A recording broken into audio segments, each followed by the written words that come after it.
আপনার টয়লেট কি 2 গর্ত বিশিষ্ট? যদি না করে থাকেন তাহলে জেনে নিন আপনি কি কি সমস্যায় পড়তে পারেন। প্রতি বছর টয়লেট পরিষ্কার খরচ বেশি, বিভিন্ন সময়ে রোগ জীবাণুর সংক্রমণ ছড়ায়, চিকিৎসার জন্য অর্থ ব্যয় ও শারীরিক পুষ্টিহীনতা দেখা দেয়।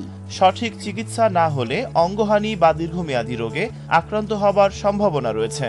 এক গর্তের টয়লেট ব্যবহার পরিবেশ দূষণ করে, ঝুঁকিপূর্ণ ও ব্যয়বহুল।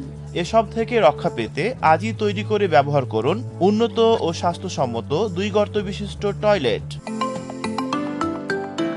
এতে করে আপনি যেসব সুবিধা পাবেন তা হলো: 2 গর্ত বিশিষ্ট টয়লেট দীর্ঘমেয়াদে ব্যবহার করা যায়। প্রতি বছর পরিষ্কার করতে হয় না বলে খরচ কমে। প্রথম গর্ত ভর্তি হয়ে গেলে দ্বিতীয় গর্তের মুখ খুলে দিতে হয়, ফলে দ্বিতীয় গর্ত ভর্তি হতে হতে প্রথম গর্তের মল শুকিয়ে যাবে, যা নিজে নিজে পরিষ্কার করা যায়। 2 গর্তের টয়লেটে মল ব্যবস্থাপনা সহজ, বিধায় পরিবেশ দূষণ ঘটে না, রোগ জীবাণু ছড়ায় না। শুধু স্থাপন করলেই নয়, নিজেকে ও পরিবারকে সুস্থ রাখতে 2 গর্ত বিশিষ্ট টয়লেট ব্যবহারের সময় মানতে হবে কিছু নিয়ম। যেমন, খালি পায়ে নয়, স্যান্ডেল পরে টয়লেট ব্যবহার করুন। খোলা জায়গায় বা ঝুঁকিপূর্ণ টয়লেটে মলত্যাগ করা থেকে বিরত থাকুন। শিশুদের টয়লেট ব্যবহার অভ্যাস করাতে হবে। বসত ঘরের সামনেই গরু ছাগলের ঘর বানাবেন না ও যত্রতত্র মুরগির গু, গোবর, আবর্জনা ফেলবেন না। টয়লেট ব্যবহারের পর তা পরিষ্কার পরিচ্ছন্ন রাখুন। পরিবারের বয়স্কদেরও টয়লেট ব্যবহারে সচেতন থাকতে হবে।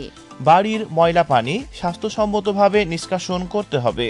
সবশেষে প্রতিবার টয়লেট ব্যবহারের পর পর্যাপ্ত পানি ঢালুন, যাতে মল দেখা না যায় এবং দুর্গন্ধ না ছড়ায়।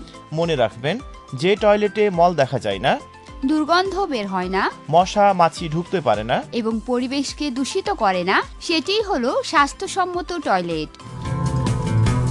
জনস্বার্থে Bangladesh rural wash for HCD প্রকল্প, পল্লীকর্ম সহায়ক ফাউন্ডেশন, PKSF।